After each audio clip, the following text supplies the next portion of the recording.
जय श्रीराम जय हनुमान आपण मानू एमकेडी न्यूज को स्वागत जनाऊँगी। आज हूँ 2 जुलाई बुधवार। आज किसी टॉप न्यूज अपडेट विषय जानिबा। मो सहित जोड़ी हुई रही चैनल को सब्सक्राइब करी बेल आइकन को क्लिक करंतु। आसंतु आज किसी न्यूज अपडेट विषय जानिबा। जीएसटी एक ऐतिहासिक संस्कार भाव में ठिया होइछि जहाँ भारतर अर्थनैतिक परिदृश्य को पुनः आकृति देइछि। प्रधानमंत्री श्री नरेंद्र मोदी मंतव्य देइछन्ति जे जीएसटी प्रचलनर 8 वर्ष पर यह एक ऐतिहासिक संस्कार भाव में ठिया होइछि जहाँ भारतर अर्थनैतिक दृश्यपट को पुनः आकृति देइछि। अनुपालन बोझ ह्रास करी यह व्यवसाय करिवार सहजता को बहु परिमाण रे उन्नति करिछि। विशेष करी क्षुद्र एवं मध्यम उद्योग पई श्री मोदी कहिछन्ति। चिंगुड़ेश्वर मंडी गस्त करी चाषी समस्या अवलोकन कले जूनागढ़ विधायक। अपराह्न 5टा समय जूनागढ़ विधायक कैप्टेन दिव्यशंकर मिश्र चिंगुड़ेश्वर मंडी को गस्त करी स्थानीय चाषी मानक सह आलोचना करथिले। चाषी माने मंडी रे अव्यवस्थित भावे पड़ी रहितबा धान और बिक्री विलंब नहीं असंतोष जणाइथिले। एथिरे विधायक Shri Mishra regulated market committee RMC और विभागीय अधिकारी मानू शीघ्र धान उठाण और निकास पई आवश्यक पदक्षेप नेबाको निर्देश देथिले। एही अवसर रे बीजेडी ब्लॉक सभापति प्रमोद बेहरा, सरपंच संघ सभापति तारा प्रसाद रायगुरु सह बहु स्थानीय अधिकारी और चाषी उपस्थित थिले। बीएमसी अतिरिक्त कमिशनर माड़ घटना सामूहिक छुट्टी निष्पत्ति को अस्थायी भावे अटकाइले ओएस संघ। बीएमसी अतिरिक्त कमिशनर रत्नाकर साहू को माड़ घटना को नहीं आंदोलित होइतिबा ओडिशा प्रशासनिक सेवा ओएस संघ सामूहिक छुट्टी नेवा निष्पत्ति को सामयिक भावे विलंब करिछि। एही निष्पत्ति मुख्यमंत्री श्री मोहन चरण माझी सह होइतिबा आलोचना परे ग्रहण करा जाइछि। सूत्र मते मुख्यमंत्री दोषी व्यक्ति विरोध में कठिन कार्यानुष्ठान नेवा आश्वासन देइछन्ति। एही घटना को नहीं मुख्य शासन सचिव मनोज आहूजा, ओडिशा डीजीपी वाईबी खुरानिया सहित मध्य ओएस संघर वरिष्ठ कर्मकर्ता माने आलोचना करिछन्ति। संघ पक्षरु स्पष्ट करा जाइछि जे मामला उपरे प्रशासन यथायथ कार्य कले एही प्रकार सांघातिक पदक्षेप ओल्हाई नियाजिबो। पुरी दुर्घटना उपरे झारसुगुड़ा विधायकों प्रतिक्रिया। पुरी रथयात्रा समय घटिथिबा दुर्घटना को नहीं झारसुगुड़ा विधायक टंकधर त्रिपाठी प्रतिक्रिया देइछन्ति। से कहिछन्ति घटना दुखद किंतु एहा उपरे राजनीति करिबा राज्य को बदनाम करिबा ग्रहणीय नुहे। कमिला वाणिज्यिक एलपीजी सिलिंडर दाम घोरई दर प्राय अपरिवर्तित। 1 जुलाई ठारू 19 किलो वाणिज्यिक एलपीजी सिलिंडर दाम 58 टंका 50 पैसा को कमिछि। दिल्ली रे एही दर 1723 टंका 50 पैसा रु कमी एबे 1665 टंका होइछि। घोरई 14 किलो सिलिंडर रे कोनोसी परिवर्तन होई नाही। व्यवसायी मानक पई एही ह्रास एक आश्वस्तिकर खबर। सौर शक्ति किपरि विश्व शक्ति परिदृश्य को पुनः आकृति देउछि से विषय एक प्रबंध शेयर करिसंति प्रधानमंत्री। प्रधानमंत्री श्री नरेंद्र मोदी आज एक लेखा शेयर करिसंति जे सौर शक्ति किपरि विश्व शक्ति परिदृश्य को पुनः आकार देउछि। अंतर्जातीय सौर संगठन केवल भारत रे नुहे बरं सारा विश्व रे स्वच्छ शक्ति विप्लव को आगे नेछि। केंद्र मंत्री श्री प्रहलाद जोशी एक्स उपरे एक पोस्टर जवाब रे प्रधानमंत्री कार्यालय कहिछि भारत रे दुनियार सबुठु सस्ता इंटरनेट 1 जीबी डाटा मात्र 10 टंका मध्य रे उपलब्ध। पीआईबी हिंदी अनुसार भारत रे गोटिए जीबी डाटा दाम 10 टंका रु कम जहाँ दुनिया रे सबुठारु सस्ता। 1 जीबी पाई चीन रे 32 टंका, मेक्सिको रे 154 टंका, दक्षिण आफ्रिका रे 151 टंका, जर्मनी रे 183 टंका, कानाडा रे 459 टंका, अमेरिका रे 513 टंका। सैटेलाइट इंटरनेट सेवा आगामी दिन में भारत रे एही सेवा को अधिक ପହଞ୍ଚଯୋଗ୍ୟ କରିବ। ଏଆଇର ଅଦ୍ଭୁତ ଚମତ୍କାର। 19 ବର୍ଷ ପରେ ମାତୃତ୍ୱର ସ୍ୱପ୍ନ ପୂରଣ। ନ୍ୟୁୟର୍କର ଏକ ଦମ୍ପତି ଯେଉଁମାନେ 19 ବର୍ଷ ଧରି ଗର୍ଭଧାରଣ ଚେଷ୍ଟା କରିଥିଲେ ଓ 15 ଥର IVF ଚିକିତ୍ସାରେ ବିଫଳ ହୋଇଥିଲେ, ସେମାନେ ବୃହତ୍ ଏଆଇ ଟେକ୍ନୋଲୋଜି ଦ୍ୱାରା ଏବେ ଗର୍ଭବତୀ ହେବାର ସୌଭାଗ୍ୟ ଅର୍ଜନ କରିଛନ୍ତି। ଏହି ଚମତ୍କାର କିପରି ହେଲା ଆସନ୍ତୁ ଜାଣିବା। ପତିଙ୍କର ଆଞ୍ଜିଓସ୍ପର୍ମିଆ ରୋଗ ଥିଲେ ମଧ୍ୟ ଏଆଇ ଭିତ୍ତିକ STR ପରୀକ୍ଷା ମାଧ୍ୟମରେ 1 ଘଣ୍ଟା ମଧ୍ୟରେ 80 ଲକ୍ଷ ଇମେଜ୍ ଏନାଲାଇଜ୍ କରି ଅତି ଛୋଟ ଶୁକ୍ରାଣୁ ଚିହ୍ନଟ କରାଯାଇଥିଲା। ପରେ ସେଗୁଡ଼ିକୁ ଏକ ସ୍ୱତନ୍ତ୍ର ମେସିନ୍ ମାଧ୍ୟମରେ ଅଲଗା କରାଯାଇ ଅଣ୍ଡା ସହ ସଫଳ ଭାବେ ଫର୍ଟିଲାଇଜ୍ କରାଯାଇଛି। 38 ଘଣ୍ଟା ପରେ ଏୟାର ଇଣ୍ଡିଆ ବିମାନରେ ଆଉ ଏକ ଗମ୍ଭୀର ତ୍ରୁଟି। DGCA ଆରମ୍ଭ କଲା ତଦନ୍ତ।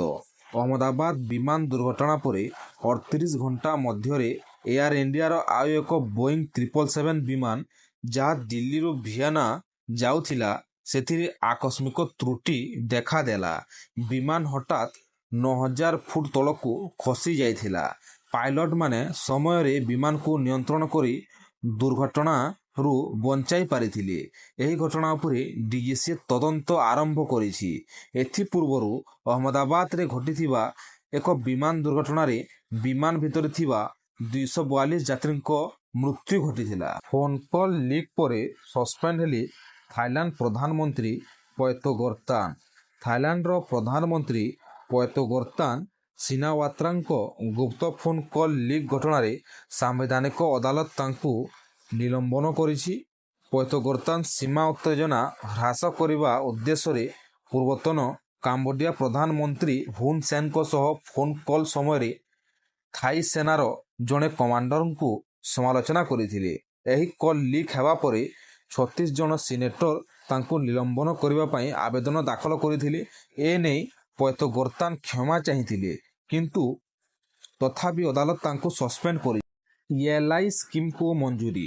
ପ୍ରଥମ ଚାକିରି ପାଇଁ ମିଳିବ ଅତିରିକ୍ତ 1 ମାସର ଦରମା। ନିଯୁକ୍ତି ବୃଦ୍ଧି, ଦକ୍ଷତା ବିକାଶ ଓ ସାମାଜିକ ସୁରକ୍ଷାକୁ ପ୍ରୋତ୍ସାହନ ଦେବା ଉଦ୍ଦେଶ୍ୟରେ କେନ୍ଦ୍ର cabinet employment link incentive scheme ELIକୁ ମଞ୍ଜୁରୀ ଦେଇଛି।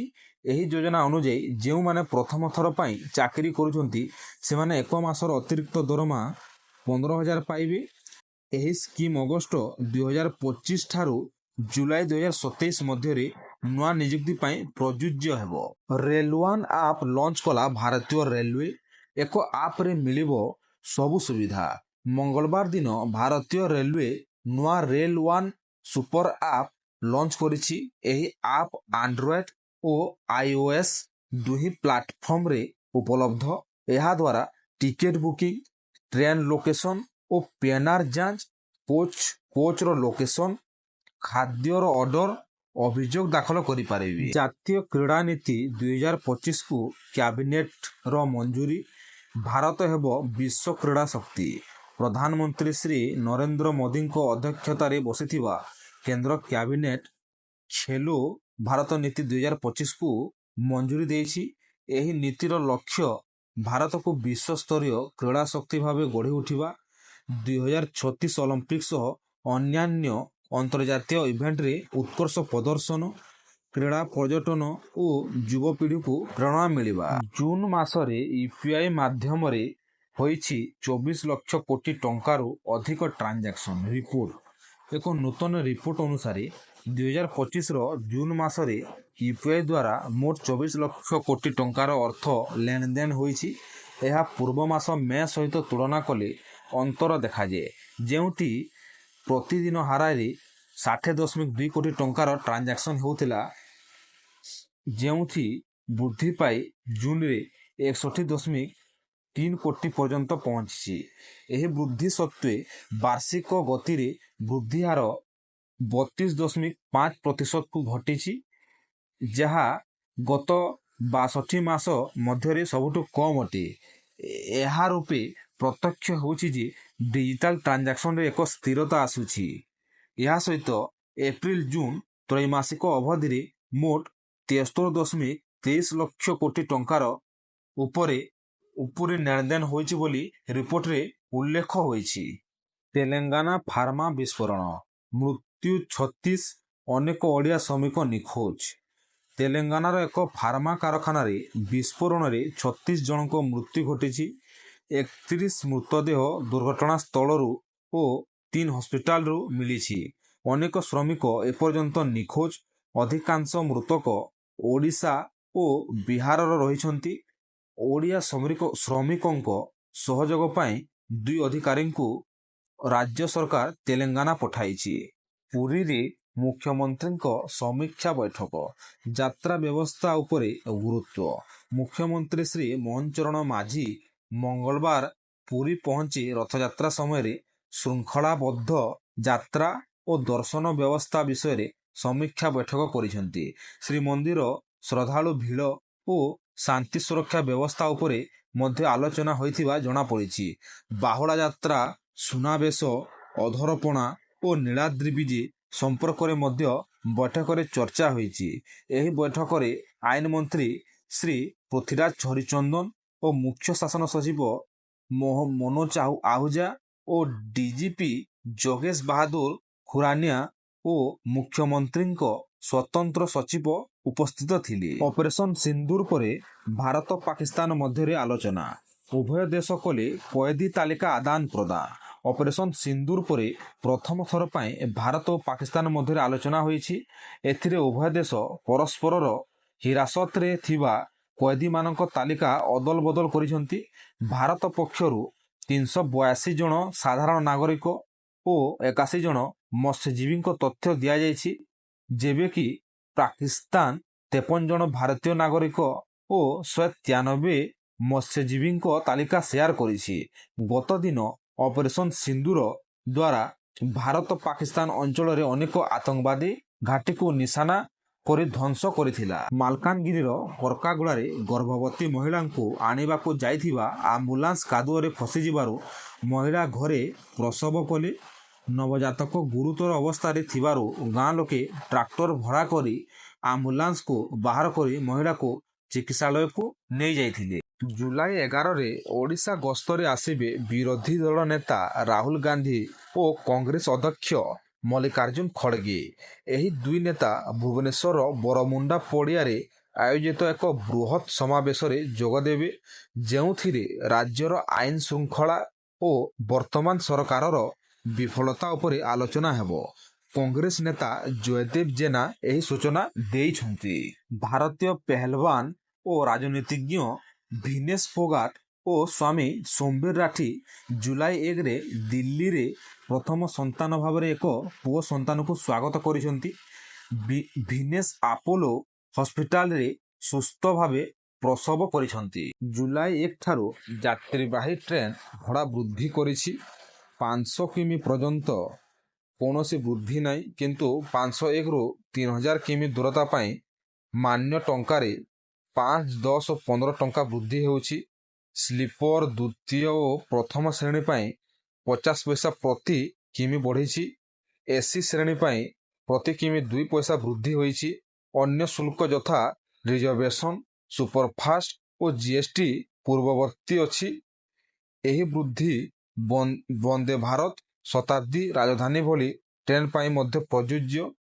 ପିଆରଏସ୍, ଇଟିଏସ୍, ମାନୁଆଲ ଟିକେଟିଂ ଅପଡେଟ୍ ହେଉଛି। ଓଡ଼ିଶାରେ ଇ-କେୱାଇସି ଯାଞ୍ଚ ଅବଧି ଶେଷ ହୋଇଛି। ଯେଉଁମାନେ ଏହା କରିନାହାନ୍ତି ସେମାନଙ୍କୁ 3 ମାସ ପାଇଁ ଚାଉଳ ମିଳିବ ନାହିଁ। 20.58 ଲକ୍ଷ ହିତାଧିକାରୀ ଏପର୍ଯ୍ୟନ୍ତ ଇ-କେୱାଇସି କରିନାହାନ୍ତି। 3 ମାସ ଭିତରେ କାର୍ଡ ସଚଳ ନ କଲେ ବନ୍ଦ ହୋଇଯିବ।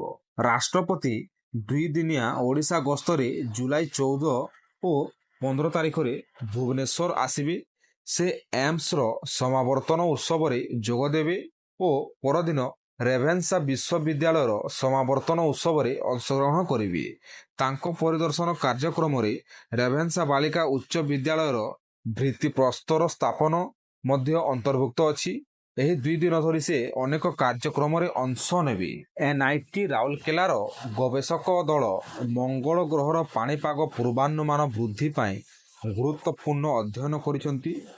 2 ଦଶକର ସାଟେଲାଇଟ୍ ତଥ୍ୟ ଆଧାରିତ ଏହି ଗବେଷଣା ରୋବୋଟିକ୍ ଓ ମାନବ ଅଭିଯାନ ପାଇଁ ଉପଯୁକ୍ତ ହେବ। ଧୂଳିକଣା, ଧୂଳିଝଡ଼, ଜଳ, ବରଫ ଓ ବାଦଲ ଉପରେ ଗବେଷଣା କରାଯାଇଛି। ଏହାର ନିଷ୍କର୍ଷ ନ୍ୟୁ ଆଷ୍ଟ୍ରୋନୋମି ରିଭ୍ୟୁଜ୍ ପତ୍ରିକାରେ ପ୍ରକାଶିତ ହୋଇଛି। ଏହା ମଙ୍ଗଳର ଅତୀତ ଓ ଭବିଷ୍ୟତରେ ଜୀବନ ଥିବା ସମ୍ଭାବନା ଉପରେ ଆଲୋକ ପକାଇଥାଏ। ରାଜ୍ୟରେ ଅବିରତ ବର୍ଷା ଜାରି ଥିବାବେଳେ 6 ତାରିଖ ପର୍ଯ୍ୟନ୍ତ ମଧ୍ୟମରୁ ପ୍ରବଳ ବର୍ଷା ହେବାର ସମ୍ଭାବନା ରହିଛି। ସୁନ୍ଦରଗଡ଼, ଝାରସୁଗୁଡ଼ା, ସମ୍ବଲପୁରକୁ ଅରେଞ୍ଜ ଓ ମୟୂରଭଞ୍ଜ, କେନ୍ଦୁଝର, ବରଗଡ଼, ଅନୁଗୁଳ, ଦେବଗଡ଼ ଓ ସୁବର୍ଣ୍ଣପୁରକୁ ୟେଲୋ ୱାର୍ଣ୍ଣିଂ ଜାରି ହୋଇଛି। ଏସ୍ଆର୍ସି ଓ ପାଣିପାଗ ବିଭାଗ ସତର୍କ ଥିବାକୁ ପରାମର୍ଶ ଦେଇଛନ୍ତି। କ୍ଷତି ପ୍ରଭାବିତ ହେବା ସହ ଜନଜୀବନ ବ୍ୟାପକ ଭାବେ ବିପର୍ଯ୍ୟସ୍ତ ହୋଇଛି। ଲଘୁଚାପର ପ୍ରଭାବ ତଳେ ବିଭିନ୍ନ ଅଞ୍ଚଳରେ ଆସନ୍ତା କିଛି ଦିନ ବର୍ଷା ଜାରି ରହିପାରେ। ଶରଧାବାଲି ଦଳାଚକଟା ପରେ ଗୁମ୍ ସାଂସଦ। ପୁରୀରେ ସମ୍ବିତ ପାତ୍ରଙ୍କ ନିଖୋଜ ପୋଷ୍ଟର ଲାଗିଲା। ପୁରୀର ଶରଧାବାଲି ଦଳାଚକଟା ଘଟଣା ପରେ ସାଂସଦ ସମ୍ବିତ ପାତ୍ରଙ୍କ ନିଖୋଜ ପୋଷ୍ଟର ଶ୍ରୀକ୍ଷେତ୍ରରେ ଦେଖାଯାଇଛି। ଏହି ଅଭିଯୋଗ ଉଠିଛି ଯେ ରଥଯାତ୍ରା ସମୟରେ ସେ ଅତ୍ୟନ୍ତ ସକ୍ରିୟ ଥିଲେ। ମହାପ୍ରଭୁଙ୍କ ପହଣ୍ଡି, ରଥଟଣା ଓ ଶ୍ରଦ୍ଧାଳୁଙ୍କ ସହ ଭେଟିଥିଲେ, କିନ୍ତୁ ବିପଦ ବେଳେ ଗୁମ୍ ଥିବାରୁ ତାଙ୍କୁ ନେଇ ସମାଲୋଚନା ହେଉଛି। ଏହି ଘଟଣା ବନ୍ଧୁତ୍ୱ ଓ ଦାୟିତ୍ୱ ପ୍ରତି ପ୍ରଶ୍ନ ଉଠାଇଛି। ସାର୍କକୁ ବଦଳାଇବାକୁ ଚେଷ୍ଟା। ଚୀନ, ପାକିସ୍ତାନ ଓ ବାଂଲାଦେଶର ନୂତନ ଆଞ୍ଚଳିକ ଗଠନ ପ୍ରୟାସ। ଚୀନ, ପାକିସ୍ତାନ ଓ ବାଂଲାଦେଶ ଏକ ନୂତନ ଆଞ୍ଚଳିକ ସଂଗଠନ ଗଠନ ପାଇଁ ଆଲୋଚନା କରୁଛନ୍ତି, ଯାହା ଦକ୍ଷିଣ ଏସିଆରେ ସାର୍କର ବିକଳ୍ପ ହେବାକୁ ପ୍ରସ୍ତୁତ। କୁନମିଂରେ ହୋଇଥିବା ବୈଠକରେ ଏହି ଦିଗରେ ଅଗ୍ରଗତି ହୋଇଛି। ଭାରତ, ଶ୍ରୀଲଙ୍କା, ମାଳଦ୍ୱୀପ, ଆଫଗାନିସ୍ତାନକୁ ନିମନ୍ତ୍ରଣ ଦେବା ପାଇଁ ଯୋଜନା ରହିଛି। ତେବେ ବାଂଲାଦେଶ ପକ୍ଷରୁ ଏହାକୁ ରାଜନୈତିକ ମେଣ୍ଟ ଭାବେ ଅସ୍ୱୀକାର କରାଯାଇଛି। ଏହା ମୁଖ୍ୟତଃ ବାଣିଜ୍ୟ ଓ ଯୋଗାଯୋଗ ଉନ୍ନତିକୁ ଲକ୍ଷ୍ୟ କରି ଉପଦେଷ୍ଟା ରଣନୀତି ଅଟୁଟ ଅଛି। ସୁପ୍ରିମକୋର୍ଟ ଏକ ଐତିହାସିକ ନିଷ୍ପତ୍ତି ନେଇ ଏସ୍ସି ଓ ଏସ୍ଟି ପାଇଁ କର୍ମଚାରୀ ନିଯୁକ୍ତି ଏବଂ ପଦୋନ୍ନତିରେ ସଂରକ୍ଷଣ ନୀତି କାର୍ଯ୍ୟକାରୀ କରିଛି। ଏହା 23 ଜୁନ 2025ରୁ ଲାଗୁ ହୋଇଛି। ଏସ୍ସି ପାଇଁ 15% ଏବଂ ଏସ୍ଟି ପାଇଁ 7.5% ପଦବୀ ସଂରକ୍ଷିତ ରହିବ। ଏହି ବ୍ୟବସ୍ଥା ବିଚାରପତି ଛାଡ଼ି ଅନ୍ୟ କର୍ମଚାରୀ ପଦବୀ ପାଇଁ ଲାଗୁ ହେବ, ଯେପରିକି ରେଜିଷ୍ଟ୍ରାର, ପିଏ, ଲାଇବ୍ରେରିଆନ ଓ ଆସିଷ୍ଟାଣ୍ଟମାନେ। ମୁଖ୍ୟ ବିଚାରପତି ଗବାଇ କହିଛନ୍ତି ଯେ ଏହା ସାମାଜିକ ନ୍ୟାୟ ଦିଗରେ ଏକ ଠୋସ୍। ଆର୍ବିଆଇ 2000 ଟଙ୍କାର ନୋଟ୍ ପ୍ରତ୍ୟାହାର ନିଷ୍ପତ୍ତି ନେଇ 2 ବର୍ଷ ହେବାକୁ ଯାଉଛି, କିନ୍ତୁ ଏପର୍ଯ୍ୟନ୍ତ 6099 କୋଟି ଟଙ୍କାର ନୋଟ୍ ଲୋକଙ୍କ ହାତରେ ରହିଛି। ମେ 31ରେ ଏହି ପରିମାଣ 6181 କୋଟି ଥିଲା, ଯେଉଁଥିରୁ ମାସକୁ ମାତ୍ର 82 କୋଟି ଟଙ୍କା ଫେରିଛି।